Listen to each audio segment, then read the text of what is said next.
집사람과 대화를 오랫동안 하다 보면 이제 집사람이 별로 좋아하지 않는 제 말이 있다는 걸 알게 되었습니다.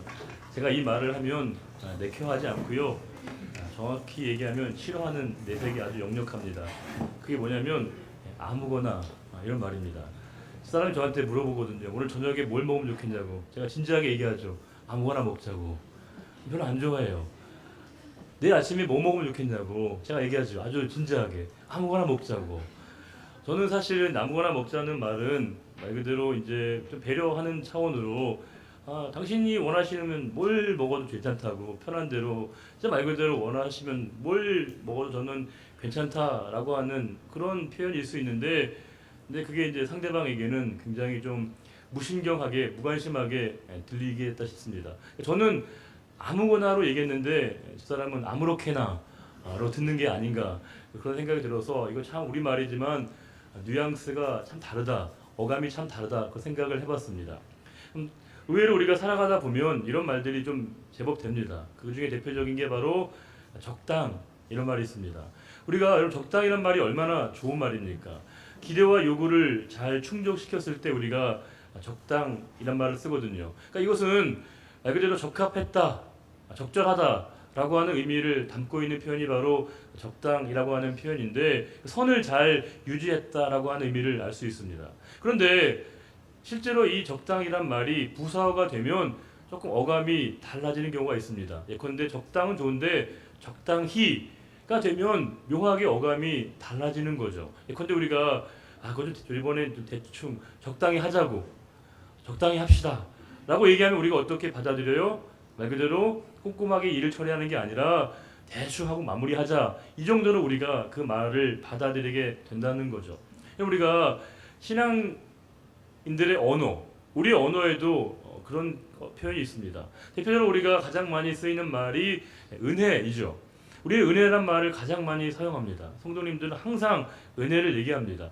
왜냐하면 우리의 삶의 모든 상황들을 우리가 표현하고 우리가 나타낼 때 쓸 수 있는 거의 유일한 단어가 바로 은혜이거든요. 우리는 하나님의 은혜로 매 순간순간을 살아가니까요. 그런데 이 좋은 말이 때로는 다르게 쓰일 때가 있다는 겁니다. 우리가 이제 가끔 일을 처리하다가 그럴 때가 있습니다. 은혜롭게 하자고. 이번에는 좀 은혜롭게 넘어가자고. 이 말은 뭐예요? 은혜롭다는 말을 좀 대충 마무리하고 그냥 지나가자. 꼼꼼하게 뭘 그렇게 따지냐. 라는 의미처럼 우리가 사용된다는 겁니다. 은혜라고 하는 이 말이 가장 은혜스럽지 않게 쓰여지게 되는 용례라고 할 수 있는 거죠. 우리가 본래 은혜란 말을 가장 우리에게 도전이 되는 표현을 사용했던 게 바로 사도 바울입니다. 사도 바울이 고린도전서 15장에서 그렇게 얘기하죠. 나의 나된 것은 하나님의 은혜였다라고 얘기한다는 겁니다. 사도 바울의 그 표현 가운데 담겨져 있는 의미는 내 삶의 목적과 방향과 의미와 가치관을 내가 주님을 만난 이후에 새롭게 정하게 되었고 나의 삶의 변화에 대해서 그는 그것을 하나님의 은혜라고 이야기한다는 것이겠죠. 내 삶에 이런 변화가 나타났을 때 그 변화는 뭐냐? 하나님의 은혜가 내게 임했을 때 나의 이런 변화가 나타났음을 모든 사람들에게 고백하고 있는 사도 바울의 진정성 있는 마음의 표현이 바로 은혜입니다. 우리에게도 이렇게 사용할 수 있겠죠. 우리가 예전에는 내가 돈이나 명예나 인기나 권력에 우리에게 집착하고 그것이 인생의 성공의 전부인 줄 알았던 우리들이 어느 순간 내 마음의 삶의 방향을 바꾸게 되어졌을 때 내게 나타난 사람들의 삶의 방향 당신이 왜 이렇게 달라졌습니까? 라고 물을 때 우리가 뭐라고 얘기할 수 있냐면 하나님의 은혜입니다. 하나님의 은혜로 내 삶의 가치와 삶의 무게중심을 내가 다르게 정하기 시작했습니다라고 하는 내 삶의 이 존재 안에 나타나는 변화를 우리는 하나님의 은혜라고 얘기할 수 있는 것이겠죠. 내가 예전에는 교회 일을 생각할 때 대단히 남의 일처럼 멀게 느껴졌는데 이제는 그것이 바로 나를 향하신 하나님의 부르심으로 여겨질 때가 있다는 겁니다. 예컨대 주보를 볼 때 예컨대 우리가 주차 안내하시는 분을 찾는다고 할 때 예전에는 그냥 우리가 내 자신이 편하게 넘어갔는데 그 일들을 통해서 그것이 우리에게 거룩한 선한 부담감으로 다가오게 되어졌을 때 그 일들을 내가 자청하게 된다면 묻겠죠. 왜 그렇게 일을 하게 됐냐라고 묻는다면 우리가 뭐라고 말할 수 있냐면요. 하나님의 은혜입니다. 하나님의 은혜가 나에게 그 일들을 행하게 하셨습니다라고 내가 고백할 수 있다는 겁니다. 내가 예전에는 어떻게 하면 교회로부터 도움을 받을 수 있을 건가? 내가 어떤 유익을 얻을 수 있을 것인가에 관심을 가졌다고 한다면 내가 이제는 어떻게 하면 교회에 유익을 끼칠 수 있을 건가? 내가 어떻게 하면 교회에 보탬이 될 것인가를 생각하면서 예컨대 우리가 교회 예산을 씀에 있어서도 내가 회식은 교회 예산으로 쓰지 않겠다. 내가 기꺼이 그 일들 가운데 참여하고 내가 기쁨으로 그 일들 가운데 도전하게 되겠다라고 얘기할 때 그 변화를 상대방이 누군가가 묻는다고 할 때 우리가 뭐라고 얘기할 수 있냐면 하나님의 은혜입니다. 하나님께서 나에게 은혜로 이 일들을 하게 하셨습니다라고 우리가 표현할 수 있다는 것이겠죠. 우리가 사실은 내 삶의 모든 영역에는 다 이 선이 있습니다.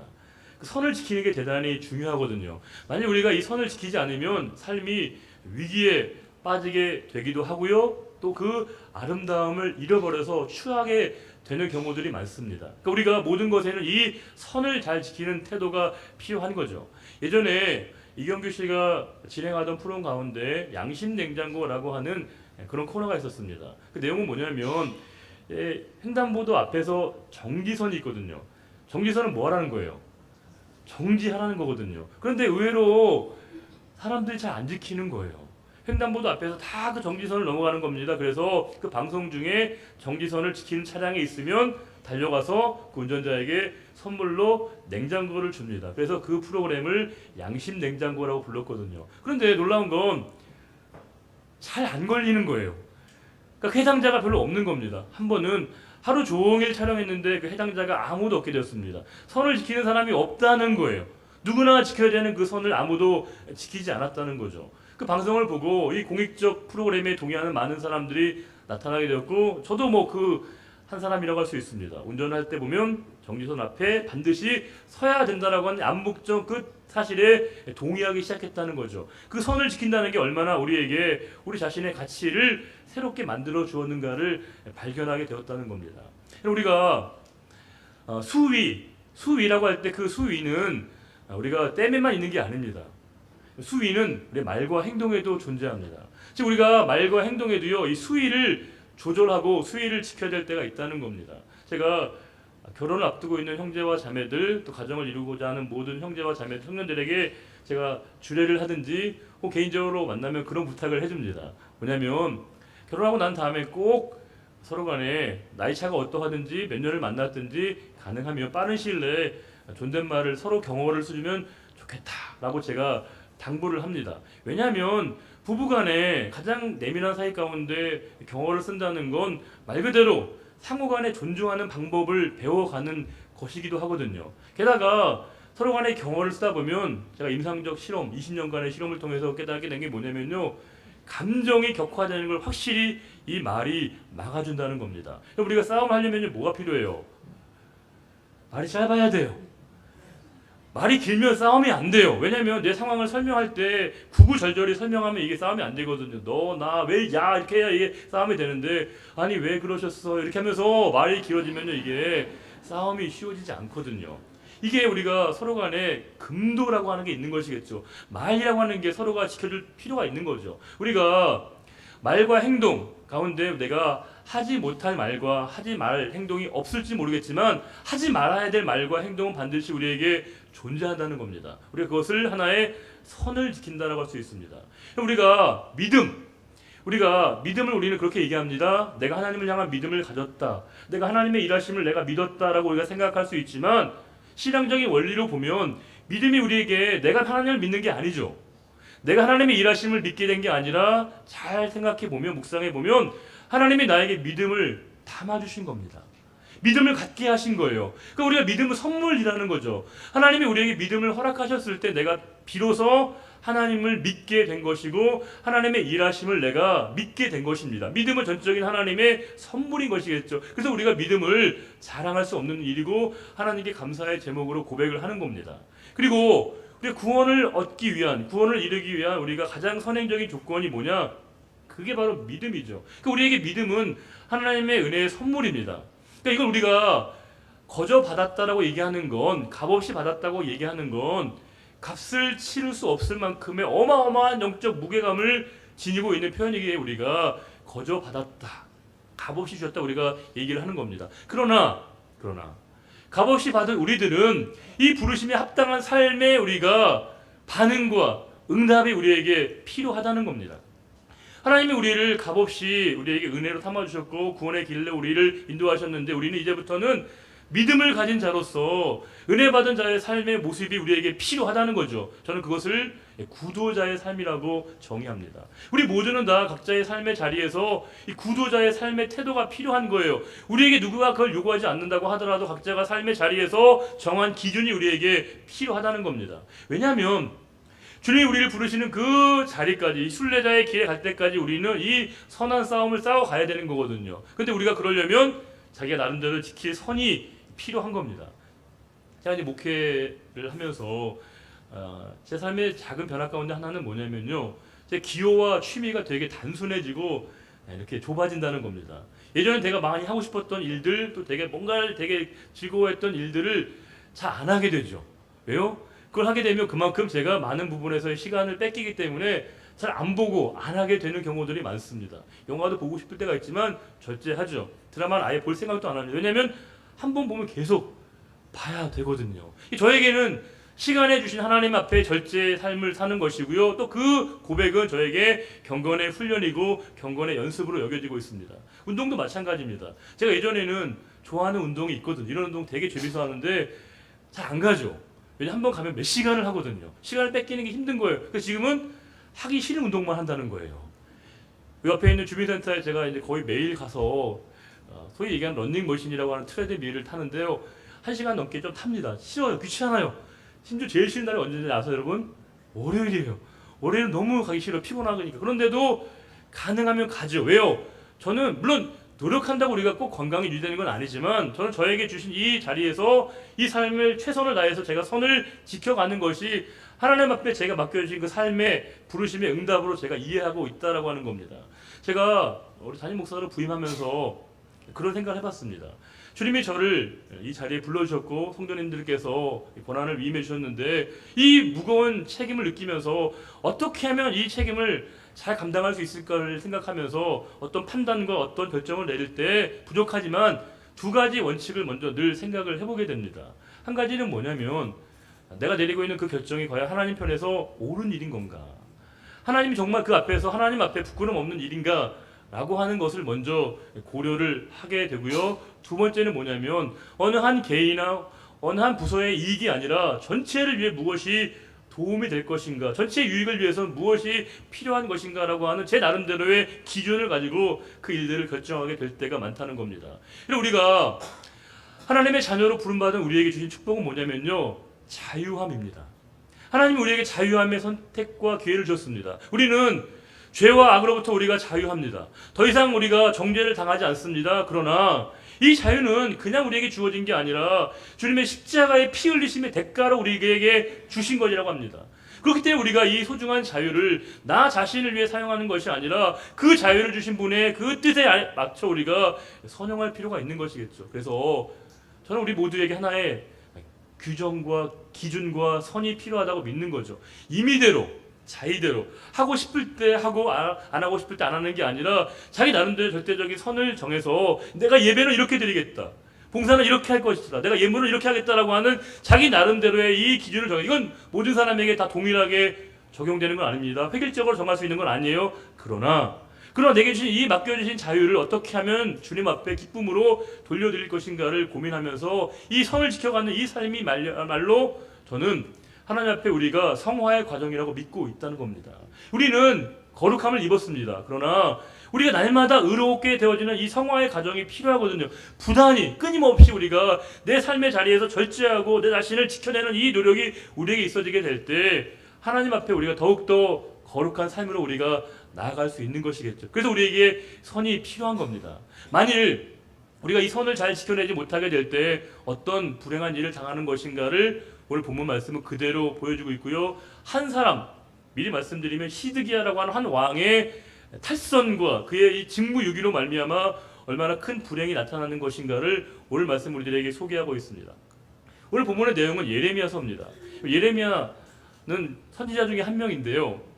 여러 선지서 가운데 가장 길게 말씀하고 있는 선지서가 어디겠습니까? 여러 선지서 가운데 가장 길게 말씀하고 있는 선지서 이 정도 되면 우리가 참 이게 뭔가 애매하죠. 예, 답을 다 일러드리고 있습니다. 바로 예레미야서가 가장 긴 말씀인데, 예레미야는 남유다의 마지막 시드기야 왕 때 활동했던 선지자입니다. 이미 나라가 너무 기울었습니다. 기운 원인은 국력의 상실의 문제가 아니라 근데 영적으로 하나님 앞에 올바로 서지 못했을 때 하나님이 심판과 징계로 말미암아 바벨론이 너희를 멸망시킬 것이다라고 하는 하나님의 말씀이 예레미야에게 주어지게 되고, 예레미야는 그 말씀을 받아서 사람들에게 그 말씀을 전하게 되었습니다. 자, 과연 그러면 그 예레미야의 설교를 들었을 때 사람들의 반응이 어떠했을까? 오늘 본문 우리들에게 소개하고 있습니다. 38장 1절과 2절을 같이 한번 읽어보겠습니다. mattan의 아들 스바랴와 바술의 아들 그다랴와 셀레미야의 아들 유갈과 말기야의 아들 바술이 예레미야가 모든 백성에게 이르는 말을 들은즉 이르기를, 여호와께서 이와 같이 말씀하시되 이 성에 머무는 자는 칼과 기근과 전염병에 죽으리라.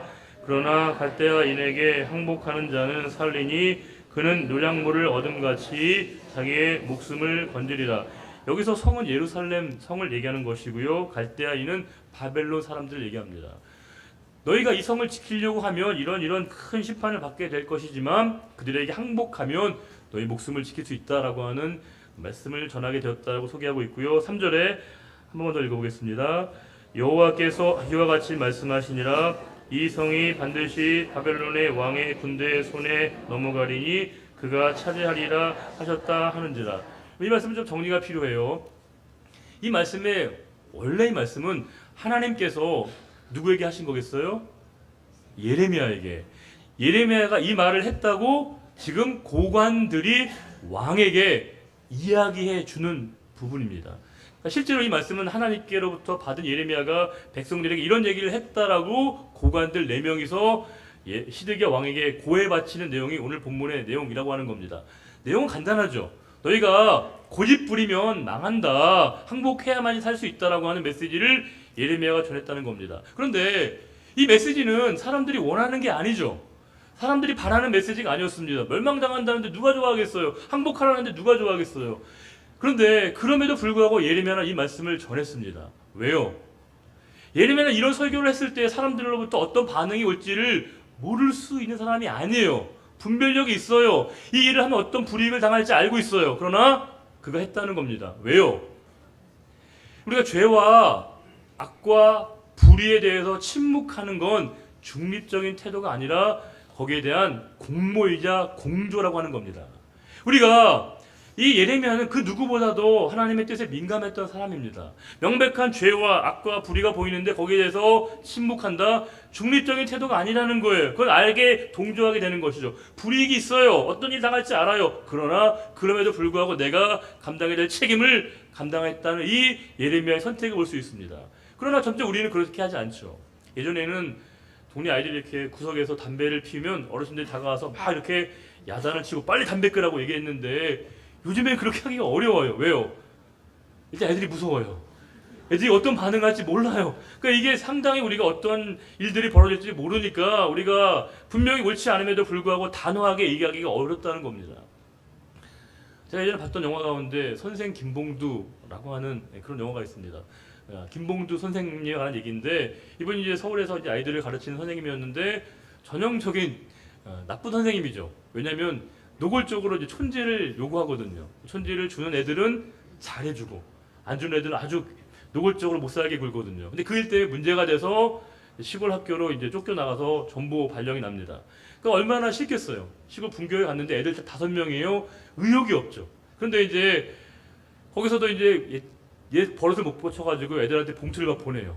편지 써오라고. 근데 애들이 거기다가 막 더덕 같은 거 넣으니까 굉장히 이제 본인이 뭐 실망을 하죠. 이게 뭐냐고. 그래서 이제 본인이 애들을 막 떠나보내려고 막 하는데 딴 곳으로 해서 학교를 없애려고 하는데 영화가 그런 것처럼 감동적으로 그 애들의 순수한 모습에 이렇게 감동을 받아서 애들과 이렇게 굉장히 따뜻한 사제의 정을 나누는 그런 영화거든요. 근데 제가 그 영화를 보면서 진짜 감동받았던 건 뭐냐면요, 애들의 태도였습니다.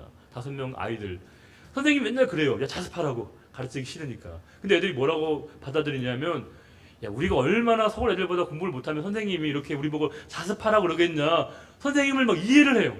어떤 애가 또 한 명이 그렇게 얘기하거든요. 야, 선생님 너무 우리한테 무관심한 거 아니야? 라고 얘기하니까 한 애가 그래. 너는 선생님 그 속 깊은 사랑도 모르냐고. 선생님이 얼마나 마음속 깊이 우리를 사랑하시냐고 이렇게 선생님을 막 두둔하는 얘기를 한다는 거예요. 야, 예전에 우리가 생각하기에는 선생님이 아이들을 바꿔놓는다고 생각했는데 그 영화를 보니까 아이들이 학생들이 얼마든지 선생님을 좋은 선생님 되게 할 수 있는 가능성이 있다는 것도 알게 되었다는 겁니다. 제가 제 동생이 있는데요. 학교 선생님입니다. 근데 이 친구가 나름대로 좋은 선생님이 되기 위해서 기독교 신앙을 가지고 아이들에게 복음을 잘 전하려고 나름대로 몸부림치는 교사거든요. 초등학교 선생님입니다. 근데 어느 날 아이들을 이제 토요일 날 주말에 불러서 아이들과 함께 좋은 시간을 보내려고 했다는 거예요. 근데 이제 애들과 그냥 가면 안 되니까 애들에게 3,000원인가 뭐를 받았다고 얘기합니다. 한 명, 여러 명한테. 그래서 이제 그 하루 동안에 아이들에게 놀이동산도 가고 맛있는 것도 사주고 막 아이들하고 다 재밌게 놀았다는 거예요. 근데 이제 거의 헤어질 쯤에 헤어지려고 하는데 한 아이가 이렇게 다가와서 얘기를 하더랍니다. 선생님, 남은 돈 돌려달라고. 남은 돈 돌려달라는 거예요. 왜냐면 자기가 3,000원 냈는데 따져보니까 먹는 거, 놀이동산 이건 다 선생님이 해주는 거고 나는 이제 차비 정도 생각했는데 내가 이 정도 탔으니까 두세 번 탔으니까 남은 돈 있을 거라고 생각하고 남은 돈 이제 달려달라는 거죠.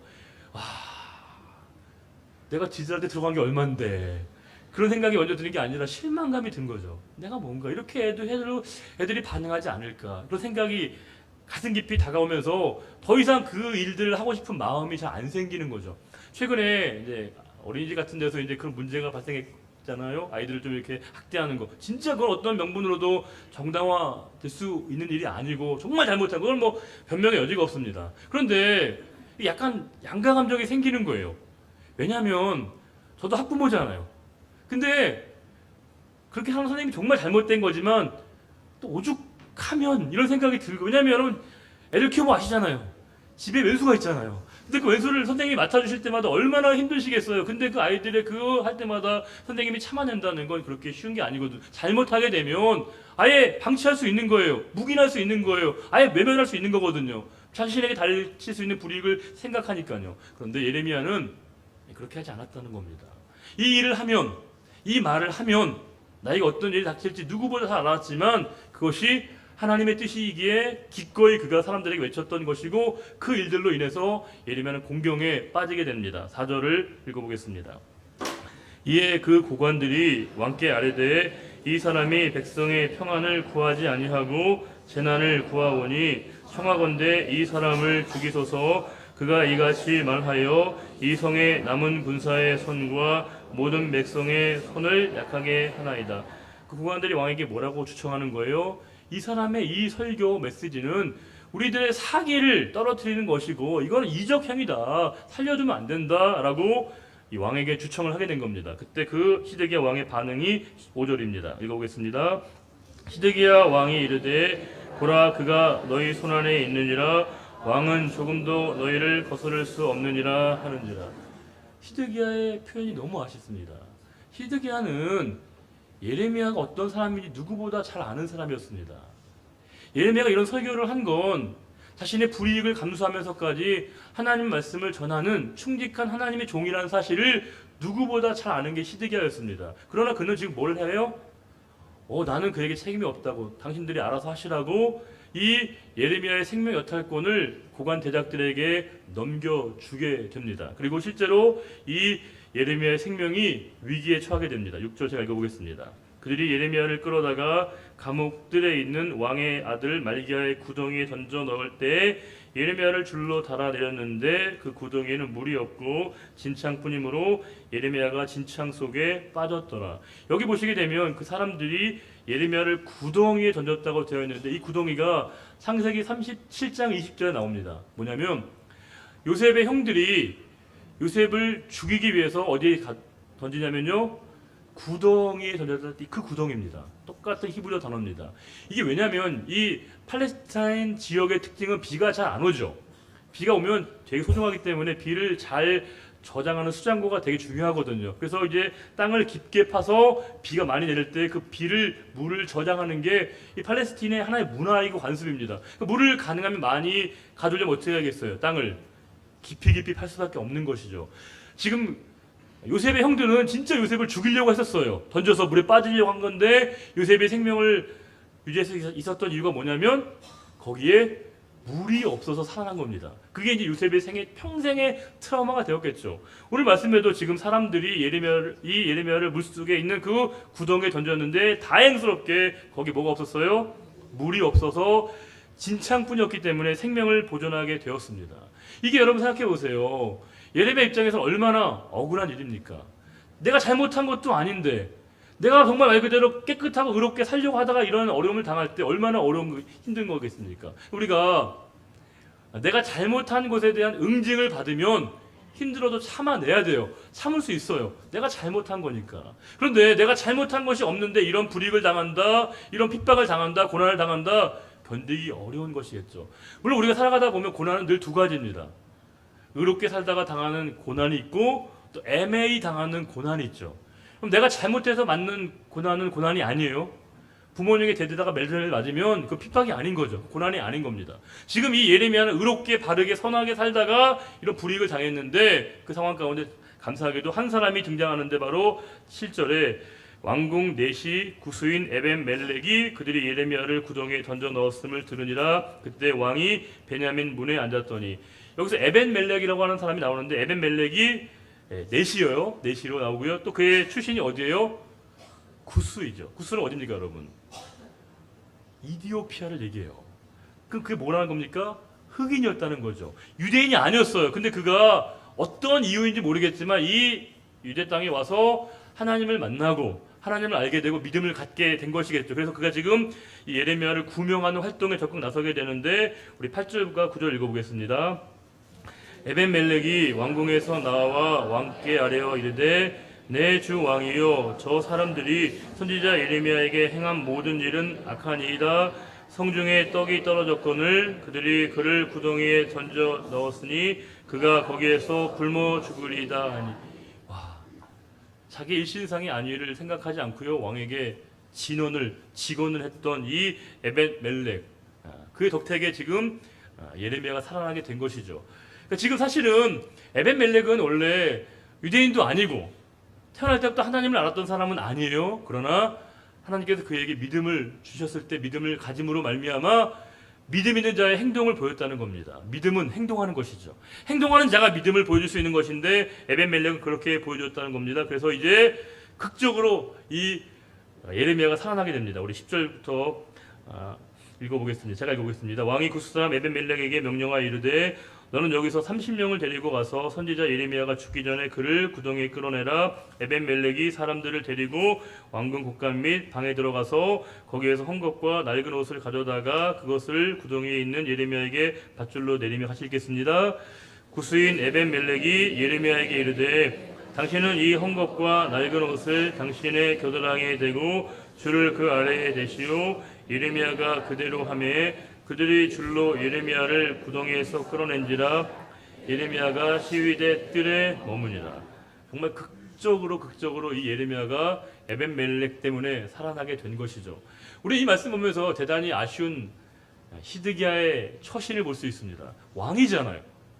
그 모든 상황을 정리할 수 있는 그 위치에 있음에도 불구하고 그의 이 미필적 고의에 해당되어지는 이 행동 때문에 예레미야가 죽을 뻔했고요.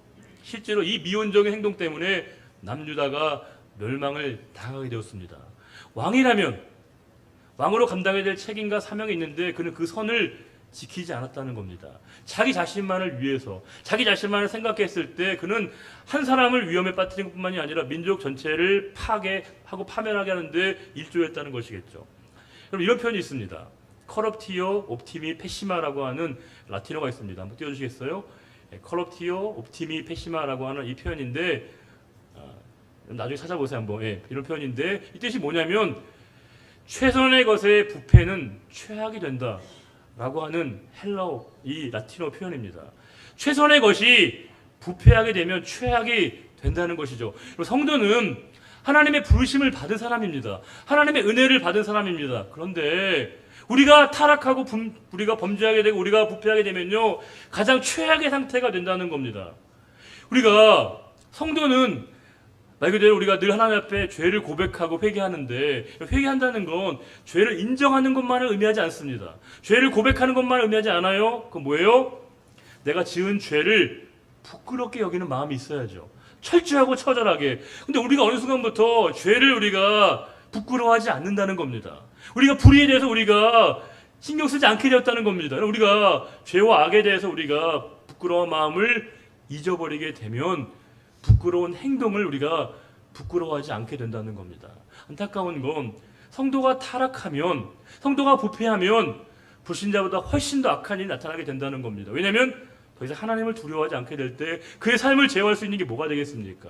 우리는 하나님께서 우리에게 세상의 빛과 소금이라고 말씀을 주셨죠. 우리가 성도는 세상의 소금과 빛입니다. 소금은 그 맛을 유지해야 돼요. 쓴맛을 가져야 성도입니다. 밝기를 잃어버린 빛은 존재할 수 없는 것이 의미가 없는 게 된 겁니다. 근데 우리가 어느 순간부터 빛의 역할을 잊어버렸고 소금의 맛을 잃어버렸을 때 우리의 삶을 향하신 하나님의 경고의 메시지를 우리가 들어야 되는 것이고, 이것은 바로 내가 우리를 가장 존귀한 자리에 세우셨던 하나님의 뜻과는 우리가 전혀 다른 모습으로 살아가게 되는 것이겠죠. 다시금 내가 내 삶의 자리를 돌아보면서 내게 주신 이 소중한 은혜와 기쁨들을 하나님이 기뻐하시는 가운데 기쁘게 우리가 다시금 쓰여질 책임이 우리에게 있는 것이고, 또 우리에게 주시는 엄중한 경고의 메시지를 우리가 들어야 되겠습니다. 우리 마태복음 5장 13절 말씀을 읽고 다 같이 읽고 오늘 말씀을 마치겠습니다. 5장 13절입니다. 너희는 세상의 소금이니 소금이 만일 그 맛을 잃으면 무엇으로 짜게 하리요? 후에는 아무 쓸데없어 다만 밖에 버려져 사람에게 밟힐 뿐이니라. 아멘. 하나님 아버지, 우리를 은혜의 자리, 구원의 자리에 불러주셨는데 우리가 어느덧 죄와 악에 대해서 너무 우리가 관대해지고 있습니다. 어느덧 우리가 이 경계선이 모호해졌습니다. 세상과 교회가 너무 닮아져 있고 불신자와 성도의 경계선이 너무나 모호해져 가고 있습니다. 과연 우리가 하나님을 믿는 자로서 살아가고 있는 것인지, 우리의 판단과 감정과 행하는 모든 것들이 과연 믿는 자의 삶을 살아가고 있는지를 다시금 돌아보게 되기를 원합니다. 성도가 성도로서의 살지 않으면 거룩함을 잃어버리게 될 때 얼마나 비참하게 되는 것이며 세상이 이 소망을 이렇게 되는 것임을 알게 해주시고 다시금 우리에게 거룩함의 뜻 가운데 서게 하시고 우리가 하나님이 주시는 이 깨달음을 통해서 날마다 우리가 우리 자신을 지켜냄으로 말미암아 우리가 이 길, 구조자의 길과 이 영적 순례자의 길을 넉넉히 걸어갈 수 있는 우리 모두가 되기를 소원하오며 언제나 우리의 모든 삶에 함께 하시는 우리 주님 예수 그리스도의 이름으로 기도드리옵나이다. 아멘. 네, 다 같이 일어나셔서 찬송가 우리 210장 1절과 3절을 함께 찬송하겠습니다.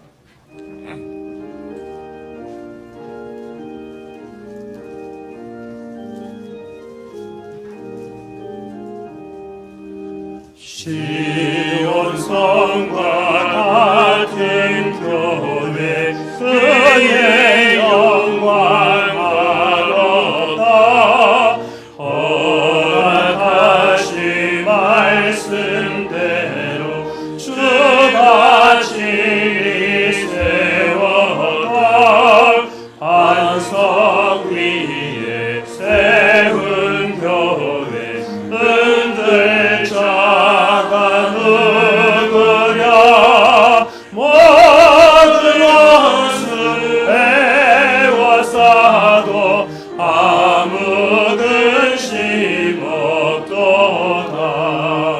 주의 은혜 내가 받아 시온 백성 되는데 세상 사람 비방해도 주를 찬송하리라. 세상 헛된 모든 영광 하지 안개 같으라. 주의 자녀 받을 복은 영원 무궁하도다.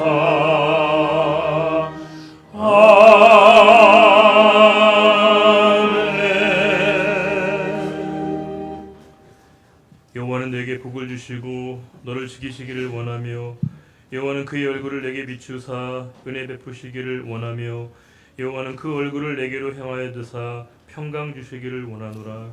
이제는 우리 주 예수 그리스도의 은혜와 하나님 아버지의 크고 놀라운 사랑과 성령의 인도 교통 충만케 하심이 오직 우리의 삶의 자리 가운데 거룩함을 통해서 하나님의 거룩하심에 날마다 다가가기로 다짐하는 우리의 거룩한 결단과 믿음의 고백 위에 이제로부터 영원히 함께하여 주시기를 간절히 축원하옵나이다. 아멘.